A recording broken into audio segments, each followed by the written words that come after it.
Syria ശാന്തമായിട്ട് മാസങ്ങളേ ആയിട്ടുള്ളൂ. പുതിയ സർക്കാർ വന്നു. US ഉൾപ്പെടെയുള്ള രാജ്യങ്ങളുമായി സൗഹൃദത്തിന് ശ്രമിക്കുന്നു. അതിനിടയിൽ വരുന്നത് അത്ര നല്ല വാർത്തയല്ല.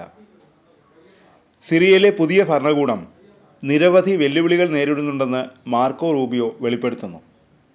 ഈ വെല്ലുവിളികൾ കണക്കിലെടുക്കുമ്പോൾ സിറിയ വലിയ തകർച്ചയിലേക്ക് നീങ്ങും. പൂർണ്ണ ആഭ്യന്തര യുദ്ധത്തിനും രാജ്യം വിഭജിക്കുന്നതിനും സാധ്യതയുണ്ട്. ഒരുപക്ഷെ അത് മാസങ്ങൾ വേണ്ടിവരില്ല, ആഴ്ചകൾക്കുള്ളിൽ തന്നെ സംഭവിക്കുമെന്നാണ് മാർക്കോ റൂബിയോയുടെ മുന്നറിയിപ്പ്. സെനറ്റ് ഫോറിൻ റിലേഷൻസ് കമ്മിറ്റിയുടെ ഹിയറിംഗിലായിരുന്നു മാർക്കോ റൂബിയോ ഇക്കാര്യം വ്യക്തമാക്കിയത്. സിറിയയ്ക്കെതിരായ ഉപരോധങ്ങൾ നീക്കാൻ US പ്രസിഡന്റ് ഡൊണാൾഡ് ട്രംപ് കഴിഞ്ഞയാഴ്ച തീരുമാനമെടുത്തിരുന്നു. ട്രംപിൻ്റെ തീരുമാനത്തെ മാർക്കോ റൂബിയോ ന്യായീകരിക്കുകയും ചെയ്തു. ഡിസംബറിലാണ് പതിറ്റാണ്ടുകൾ നീണ്ട അസദ് കുടുംബത്തിൻ്റെ ഭരണം അവസാനിച്ചത്. പിന്മുറക്കാരൻ ബഷർ അൽ അസദിൻ്റെ സർക്കാരിനെ സിറിയയിലെ വിമതർ അട്ടിമറിച്ചു. വിമത ആക്രമണത്തിന് നേതൃത്വം നൽകിയ മുൻ അൽ ഖ്വയ്ദ കമാൻഡറായ അഹമ്മദ് അൽ ഷാറ സിറിയയുടെ ഭരണം ഏറ്റെടുക്കുകയും ചെയ്തു. ട്രംപിൻ്റെ മിഡിൽ ഈസ്റ്റ് പര്യടനത്തിൽ അൽ ഷാറയുമായി സൗദിയിൽ വെച്ച് ട്രംപ് കൂടിക്കാഴ്ച നടത്തുകയും ചെയ്തിരുന്നു. ഈ കൂടിക്കാഴ്ചയ്ക്ക് മുമ്പാണ് സിറിയയ്ക്കെതിരായ ഉപരോധങ്ങൾ നീക്കാനുള്ള തീരുമാനം ട്രംപ് എടുത്തത്. മറ്റ് രാജ്യങ്ങൾ അൽ ഷാറയുടെ സർക്കാരിനെ സഹായിക്കാൻ ആഗ്രഹിക്കുന്നു. പക്ഷേ ഉപരോധങ്ങളെ ഭയപ്പെട്ട് സഹായം നൽകുന്നതിൽ ആ രാജ്യങ്ങൾ വിമുഖത കാട്ടുന്നു. അതിനാലാണ് ട്രംപ് ഉപരോധം പിൻവലിച്ചതെന്നും മാർക്കോ റൂബിയോ ട്രംപിൻ്റെ തീരുമാനത്തെ ന്യായീകരിച്ചുകൊണ്ട് പറഞ്ഞു. എന്നാൽ മാർക്കോ റൂബിയോയുടെ പരാമർശങ്ങളോട് സിറിയ പ്രതികരിച്ചിട്ടില്ല.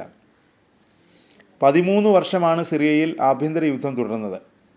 ആഭ്യന്തര യുദ്ധത്തിനിടയിൽ അസദിൻ്റെ വിശ്വസ്തർ നടത്തിയ ആക്രമണങ്ങൾക്ക് മറുപടിയായാണ് US സിറിയയിൽ ഉപരോധം ഏർപ്പെടുത്തിയത്. വിവിധ അതിക്രമങ്ങളിൽ 6 ലക്ഷത്തിലധികം ആളുകൾ കൊല്ലപ്പെടുകയും 12 ദശലക്ഷം പേരെ അവരുടെ വീടുകളിൽ നിന്ന് പുറത്താക്കുകയും ചെയ്തു. ഉപരോധം നീക്കുന്നതിന് പകരമായി ന്യൂനപക്ഷങ്ങളെ സംരക്ഷിക്കുന്നത് ഉൾപ്പെടെയുള്ള നിരവധി നിബന്ധനകളും US മുന്നോട്ട് വച്ചിട്ടുണ്ട്. ഈ നിബന്ധനകൾ പാലിക്കാമെന്നും അൽ ഷാറ സമ്മതിച്ചിട്ടുണ്ട്. എന്നാൽ സമീപകാലത്ത് സിറിയ 2 ശക്തമായ കലാപങ്ങൾക്ക് സാക്ഷ്യം വഹിച്ചു.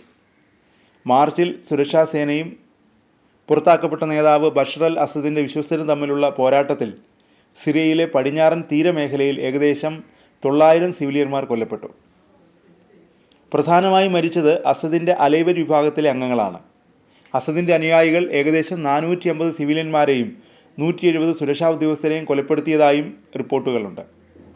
മെയ് മാസത്തിൻ്റെ തുടക്കത്തിൽ സിറിയയുടെ തലസ്ഥാനമായ ഡമാസ്കസിന് സമീപമുള്ള 2 പ്രദേശങ്ങളിലും തെക്കൻ പ്രവിശ്യയായ സുവൈദയിലും ഉണ്ടായ സംഘർഷത്തിൽ 100 പേരാണ് കൊല്ലപ്പെട്ടത്. സുന്നി ഇസ്ലാമിസ്റ്റ് പോരാളികളും ഡ്രൂസ് മത ന്യൂനപക്ഷങ്ങളും തമ്മിലുള്ള സംഘർഷമാണ് കൂട്ടക്കൊലയിലേക്ക് എത്തിയത്. ഈ അക്രമങ്ങൾക്ക് മുമ്പ് തന്നെ ന്യൂനപക്ഷ സമുദായത്തിലെ അംഗങ്ങൾ പുതിയ ഗ്രൂപ്പുകളെക്കുറിച്ച് ആശങ്ക രേഖപ്പെടുത്തിയിരുന്നു. ഈ ഗ്രൂപ്പുകൾ പ്രവർത്തിക്കുന്നത് അൽ ഷാറയുടെ സുന്നി ഇസ്ലാമിക ഗ്രൂപ്പായ ഹയാത്ത് തഹ്രീർ അൽ ഷാമിൻ്റെ നേതൃത്വത്തിലാണ്. അൽ ഖ്വയ്ദയുടെ മുൻ അനുബന്ധ ഗ്രൂപ്പായ ഹയാത്ത് തഹ്രീർ അൽ ഷാമിനെ ഇപ്പോഴും UN, US, European union, UK എന്നിവ ഭീകര സംഘടനയായി പ്രഖ്യാപിച്ചിട്ടുള്ള സംഘടനയാണ്.